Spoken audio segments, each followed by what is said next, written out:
You know the name. You've definitely seen the font. That bold sans serif type taking up like half the cover in an airport bookstore. Oh, absolutely. Or maybe on your Netflix screen. Right. I, Or maybe you're one of the, what, millions who just spent an entire weekend binging Fool Me Once on Netflix, completely ignoring your laundry. it is almost impossible to avoid him at this point. He's everywhere. We are talking about the master of the twist, Harlan Coben.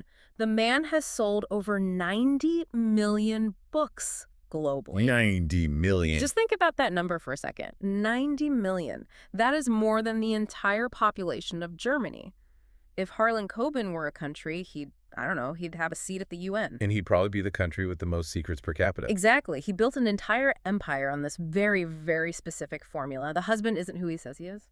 The wife has a hidden past. The past you thought was buried is actually standing in your kitchen holding a gun. Just when you think you have your footing, the floor completely drops out.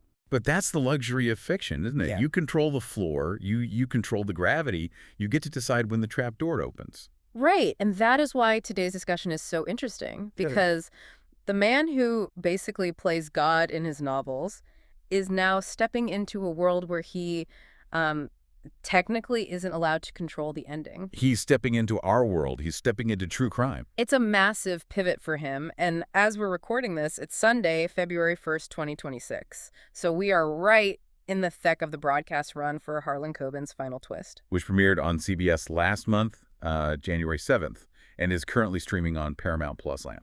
So here is the mission for this deep dive. We aren't just going to sit here and, review a TV show. That's too easy. Right. We're going to use Coben's new series as a kind of prism to look at the entire messy, ethically complicated genre of true crime. Because when a major fiction writer decides to tackle reality, it forces us to ask some really uncomfortable questions. We're going to connect this 2026 show to the history of the genre, which, by the way, goes back way, way further than the Serial podcast. Centuries further. And we're going to get into the ethics of it all. The really thorny stuff. We are definitely going to the dark side today. We're talking Janet Malcolm. We're talking about the potential betrayal of subjects. And we're going to ask, is it actually okay to turn the worst day of someone's life into Tuesday night entertainment? It is the fundamental question that haunts the whole genre. It's the shadow behind every podcast and every docuseries. But before we get all existential, let's look at the product itself. What is Harlan Coben actually doing on our screens? Let's unpack the show itself. So Harlan Coben's final twist. The premise is, it's fascinating on paper.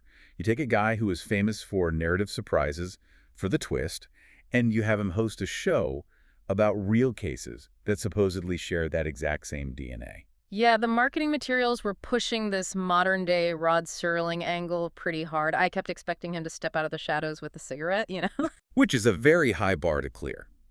Rod Serling is, he's the gold standard of the ominous narrator. The highest. But the idea is that he guides us, the audience, through these macabre real-life mysteries. And the hook, the thing they're selling, is that reality in these specific cases is just as structurally shocking as one of his novels. That's the core argument, really. In a novel, you can manufacture a coincidence. If you need the killer to be the long-lost brother, you write it. You just make it so. But in real life, you have to find those anomalies. You have to hunt for them in police files, in witness statements. And judging by the episodes that have aired so far, he's certainly found some very big anomalies. Let's look at the premiere Billy and Billie Jean, which aired back on January 7th. Did you catch this one? I did. This was the double murder in Tennessee. And frankly, it starts like a dozen other stories we've all heard. Right. A young couple, Billy Payne and Billie Jean Hayworth, they were murdered in their home. And the detail that just sticks in your throat, their infant son was found alive in the mother's arms. It's the kind of horrific detail that usually starts a cold case. It adds this layer of just profound vulnerability that is just gut-wrenching. And initially, the detectives were completely walled off. No leads, no obvious enemies, just a terrible tragedy in a small town. Nothing to go on. But then, and this is where the Coben branding really kicks in, the investigation pivoted. They started looking at digital footprints. And it turned out there was this absolutely toxic, just bizarre cyberbullying war going on with a neighboring family. Which is a very modern motive. It's something you see more and more, these disputes that start in the comments section of a Facebook post or via fake profiles, and they spill over into actual physical violence. But that wasn't even the final twist they were selling. Not even close. No. The thing that made me literally sit up on my couch and frankly made me question if I was watching a scripted show for a second was the CIA connection. It sounds ridiculous, even just saying it out loud. It does. You have a local Tennessee murder, a cyberbullying feud over social media, and then suddenly we are talking about the possible covert involvement of a CIA agent. A CIA agent driven by a personal vendetta. I mean, come on. And that is exactly why Koenig picked it. He's been doing a lot of press for the show, and he keeps making this point in almost every interview. He says if he put a rogue CIA agent into a book about a small-town Tennessee murder, his editor would just redline it. They'd say, Harlan, this is too much. They'd say, Harlan, come on, that breaks the suspension of disbelief. It's too convenient, it's too weird, it's too Hollywood. But because it actually happened in real life, you have to accept it. You can't argue with it. That's it. Reality doesn't have to be plausible, it just has to be true. And that's the bizarre comfort Koenig seems to be finding in this new gig. He doesn't have to justify the plot holes, because the plot holes are just real life. Okay, let's look at the second episode, Gambler's Debt. This aired on January 13th. This one felt, I don't know, different to me. Dallas espionage more noir. It felt heavier. Definitely more noir, yeah. You have the victim, Anna Mae, a wildly successful businesswoman. She's found stabbed in her home. But the scene is pristine, untouched. Which is always the first clue in a mystery novel, right? No forced entry, nothing stolen. The nice vase is still on the mantelpiece. Exactly. It suggests intimacy Yeah. or professionalism. It suggests the killer was either invited in, or they had a key, or they were just incredibly skilled at leaving no trace. And the suspect pool was a total mess. You had casinos involved. You had these hidden debts that nobody in her life knew about, which is classic Koenig territory, right? The secret life of this successful person. Absolutely. The person everyone thinks they know. Yeah. And then they uncover a link to a fugitive who is connected to her family. It just kept spiraling. And the structure of that episode was very, very deliberate. Jeff Zimbalist, the showrunner, he clearly designed it so that every time you thought, okay, it's the gambling debt, case closed, some new piece of evidence would come in and just upend the whole thing. That's the Koenig-style editing, isn't it? They're applying his narrative tricks to the documentary format. It is. They are imposing a thriller's pacing onto a police procedural. Real police work is usually, linear and slow and boring. This show cuts back and forth to maintain that heartbeat of suspense. Then there was no sign of Mancy on January 20th. This one felt like a classic locked room mystery to me. Our closed circle. Yeah. You have a woman, Nancy, who vanishes while she is literally hosting a wedding in wine country. Which is just a nightmare scenario from an investigative standpoint. You have dozens of guests. You've got staff, caterers, people that are drinking champagne. They're taking photos. And in the middle of all that, she just evaporates. What I liked about this episode, and this is something Koenig talks about wanting to highlight, is the drudgery of the solution. They didn't solve this with a sudden epiphany or, a psychic vision. They used geofencing. Right. And for listeners who might hear that term and just think GPS tracking, it's a bit more complex than that.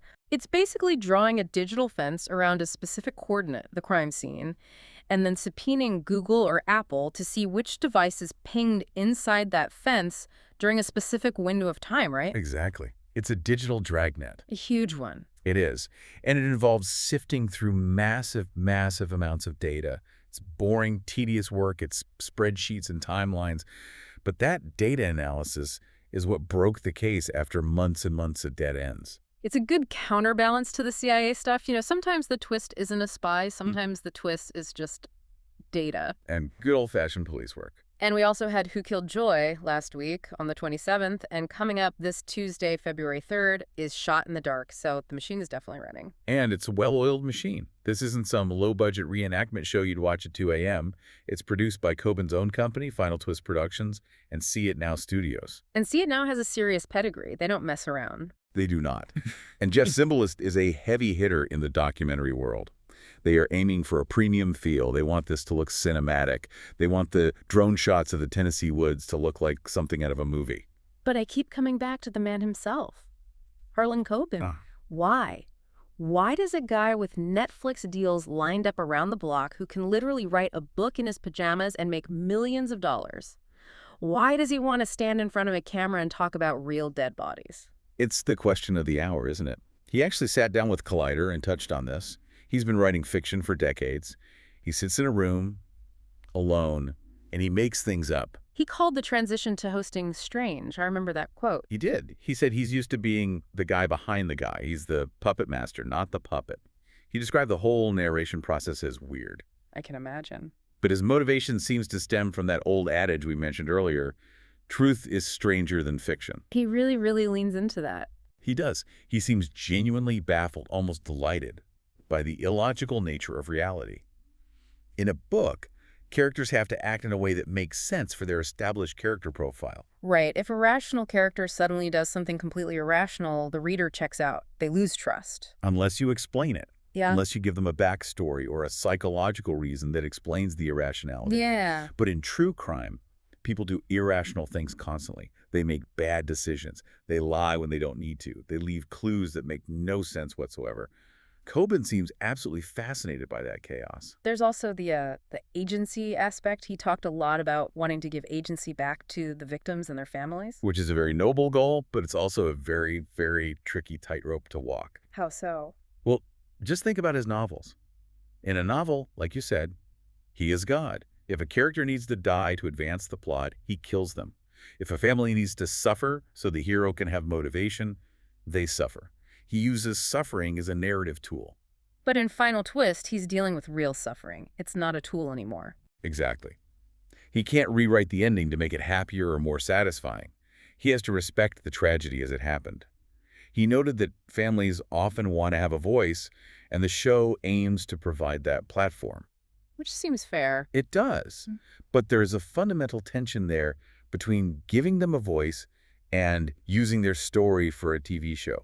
They aren't always the same thing. He also mentioned the educational angle, which I thought was interesting. He wants to kill the CSI effect. Oh, that's a real problem for prosecutors. Jurors watch shows like CSI, and they expect, a holographic recreation of the bullet trajectory and a DNA match in 20 minutes. And if they don't get it, they think the police are incompetent or that there's reasonable doubt. Precisely. Coben says he wants to show the justice system as flawed and human. He wants to show that detectives often hit brick walls for months, like in that Nancy case. It's not magic. It's paperwork. It's waiting for a lab result for 6 weeks. So he's trying to ground it in a kind of tedious reality while also selling it as a heart-pounding thriller. It's a very difficult balance. You have to be respectful, but you also have to be entertaining. And those two things don't always hold hands nicely. So is he pulling it off? What are the critics saying? Because I've seen some of the headlines and they aren't all glowing. No, they are not. It's been a very mixed bag. And interestingly, there seems to be a real divide between the stories being told and the man who is telling them. Okay, so let's start with the bad news. Decider Joel Keller over there, he did not hold back on Coben's hosting skills. Brutal is the word I'd use. Yeah. Keller called Coben's insights generic and his on-screen delivery stiff. He literally said it sounded like Coben was reading from a cue card. Ouch. Reading from a cue card is the death knell for a host, isn't it? You want it to feel conversational. You want it to feel like he's just telling you a story over a beer. And he didn't stop there. He even called Coben's presence a liability. A liability. That is so harsh. That basically means the show would be better without the guy whose name is in the title. It really highlights the difficulty of the transition. I mean, just because you can write a thriller doesn't mean you can hold a room. It's a different skill set. Writing is internal. It's solitary. Hosting is performative. You have to project energy. And Coben is, at his core, a writer. He's an observer. Robert Lloyd at the Los Angeles Times had a kind of different beef. He wasn't really attacking Coben personally, but he was attacking the show's entire reason for being. Right. Lloyd's argument was essentially, why do we need this? He called it pretty much a thing of its kind. He compared it directly to standard fare like Dateline or 48 Hours. So it's just another burger in a fast food world that's already full of burgers. That's his take. He thinks Final Twist doesn't substantially differentiate itself from the, hundreds of other true crime hours that are available on streaming and cable. He's basically asking, what does this add to the conversation? And Collider was in a similar vein. Jake Hodges called it a fairly by-the-books entry into a busy genre. So, okay, we have a stiff host and a generic format. Why are people watching? Because the stories are good. That's the thing. Even the critics who hated the hosting, they had to admit the cases themselves are incredibly compelling. So the content is strong enough to overcome the packaging. It seems so. Even Decider, after tearing into Coben's hosting, admitted the show provides lots of surprises in a brief running time. And Collider noted that if you're a fan of Coben, or just the genre in general, you will surely be entertained. So the content is doing the heavy lifting. The Coben flair is maybe just marketing? Is it just a sticker on the box? The critics seem to think so. They called it vaguely related Coben flair. It's branding. It's a recognizable name you slap on the package to make it stand out on the Paramount Plus homepage. It's like putting a celebrity chef's name on a frozen pizza. That's a great analogy. Is the chef actually in the kitchen making your pizza? No, but you buy it because you trust the name. But let's zoom out here, because even if Coben is just the latest passenger on this train, the train itself is fascinating. Harlan Coben didn't invent true crime. Oh, far from it. He's stepping into a river that has been flowing for centuries. I think most people, if you ask them about the history of true crime, they'd probably say serial or maybe In Cold Blood if they're an English major. But we have to go back way, way further. We have to go back to the 1500s. The 16th century. Really? Absolutely. We're talking about murder pamphlets and public ballads. Okay, paint the picture for me. It's, say, 1550 in London. A gruesome murder happens. What happens next? A printer, a guy with a printing press, rushes to the scene, or more likely, to the trial. They write up this incredibly sensationalized account of the gore, the confession, and most importantly, the execution. And they sell it. They print it on sheet paper. This is the great-great-grandfather of the penny press, and they sell it on the street corners. Street hawkers would be yelling out the headlines. So clickbait existed 500 years before the internet. It's the exact same human impulse. We have this fundamental, maybe primal curiosity about the dark side of human behavior. We want to know why people do these terrible things, and we want to see justice done. Those pamphlets often ended with a very heavy-handed moral lesson, a warning to other sinners. Okay, so jump forward a bit. When did it become respectable? When did it become journalism? Well, in the early 20th century, you had the so-called deans of the genre, a Scottish lawyer named William Roughhead and an American writer, Edmund Pearson. These guys were writing for high-end publications. We're talking The New Yorker and Vanity Fair. So it had some prestige. It wasn't just for the masses. For a time it did. They treated murder trials like theater reviews. They would analyze the performance of the lawyers and the character of the accused. It was all very intellectual. But then came the pulp era. I've seen these covers. True Detective. That's the one. Launched in 1924. This is the era of the lurid, sensational cover art. Usually a terrified woman in a torn dress and a lurking shadow with a knife. Very noir. Very damsel in distress. Absolutely. And at its peak, there was something like 200 different true crime magazines on the newsstand. 200. 200 different titles.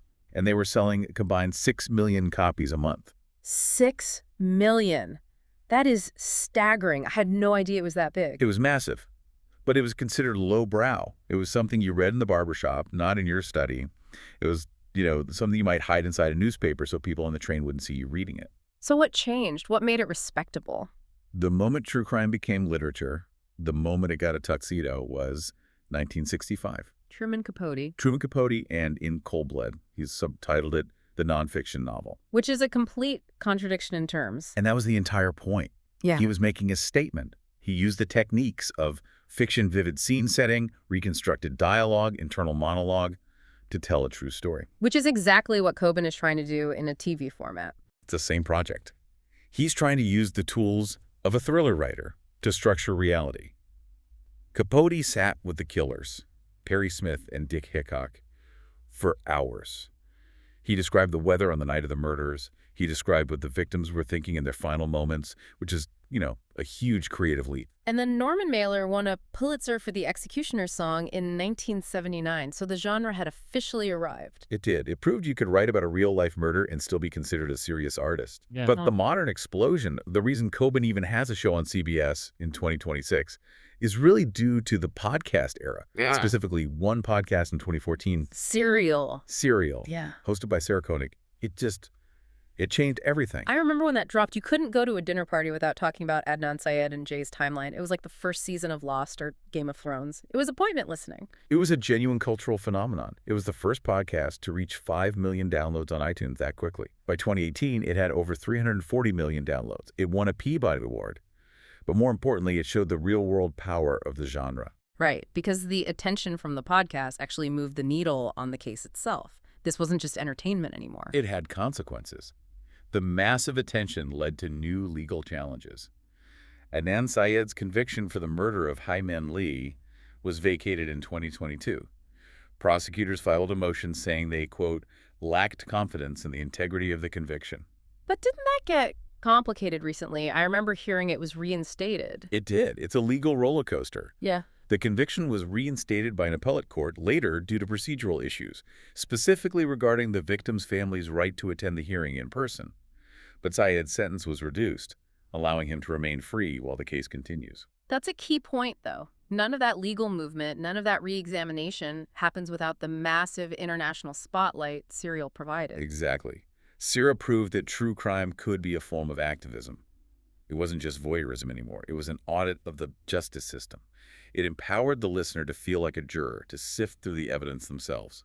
And didn't season 3 of Serial do that too, but on a broader scale, focusing on the Cleveland Justice Center? Yes, and that's a fascinating parallel to Koenig. Yeah. Season 3 wasn't about one big twisty case.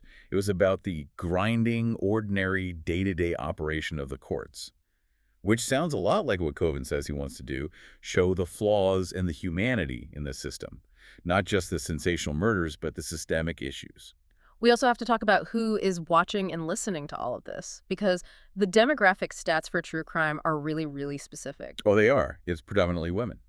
In 2019, various studies showed that approximately 73% of the true crime podcast audience was female. 73%. That is a huge majority. Why is that? You'd think, stereotypically, that men would be more drawn to the violence and the investigation side of it. There is a fascinating psychological theory about this, supported by a study from a social psychologist named Amanda Vickery. It suggests that women are drawn to these stories not because they love gore or violence, but because they are subconsciously looking for tips. Tips? Like what? Survival tips. How did she get caught in that situation? What mistake did she make? How did the one who escaped get away? It's a form of protective learning. That makes so much sense. It's like a mental rehearsal. Don't open the door to a stranger. Don't park in the unlit spot at the back of the parking garage. Notice the red flags. Precisely. It's a way to confront the fear of violence in a controlled, safe environment.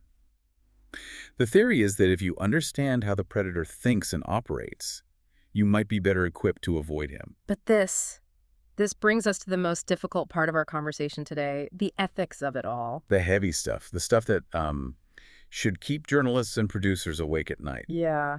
Because Coben talks about befriending the families and giving them a voice, but there is a classic, brutal critique of this very dynamic that we just cannot ignore. We have to talk about Janet Malcolm. The journalist and the murderer. Published in 1990. It is a seminal text. If you go to journalism school, you read this book, and it shakes you. And the opening sentence is just, it's legendary. Read it for us. She wrote, "Every journalist who is not too stupid or too full of himself to notice what is going on knows that what he does is morally indefensible." Morally indefensible. I mean, that is just a slap in the face to an entire profession. It is. She argues that a journalist is a kind of confidence man, a con artist.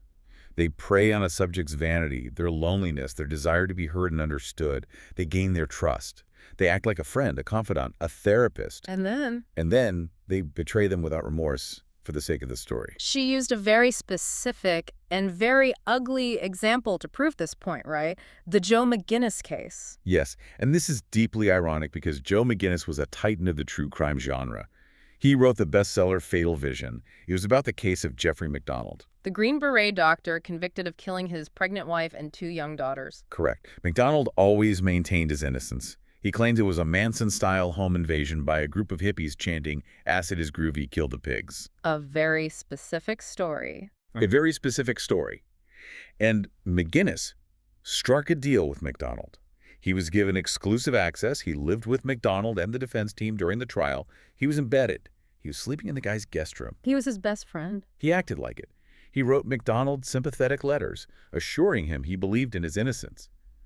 But secretly, McGinnis was becoming absolutely convinced of MacDonald's guilt. He was looking at the evidence and thinking, this guy did it. This guy is a monster. So he's smiling at McDonald over the breakfast table and then going to his room at night to write chapters about him being a cold-blooded psychopath. Exactly that. He was writing a book that portrayed McDonald as a pathological narcissist. Just, wow, that is just so cold. The de-hoaxing, as Malcolm calls it, the moment of betrayal, was just brutal. McDonald found out he had been completely played when he watched 60 Minutes from his prison cell.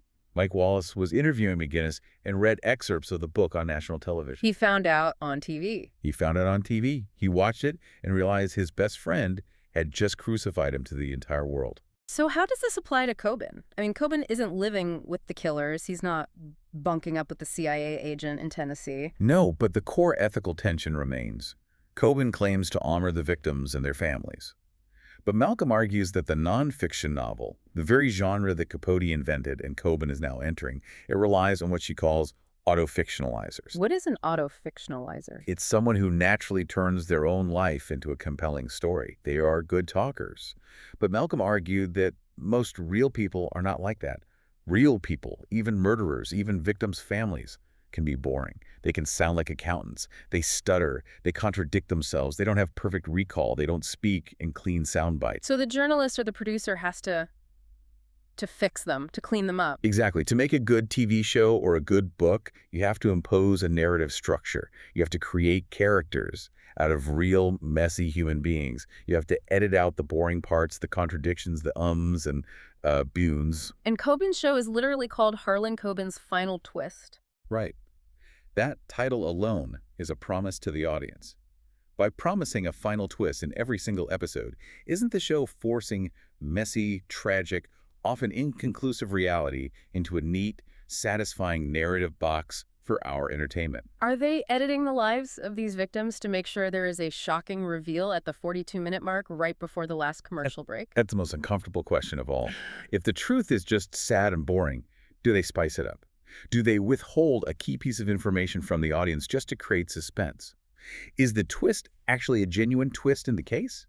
Or is it just the editor holding back a fact until the most dramatic moment? That leads directly to the criticism of the genre as a kind of trash culture. The critic Jack Miles wrote about this, the potential for re-traumatizing families. When we turn the worst day of someone's life into bingeable content, are we truly honoring them? Or are we consuming them? Are we, eating their tragedy like popcorn on a Tuesday night?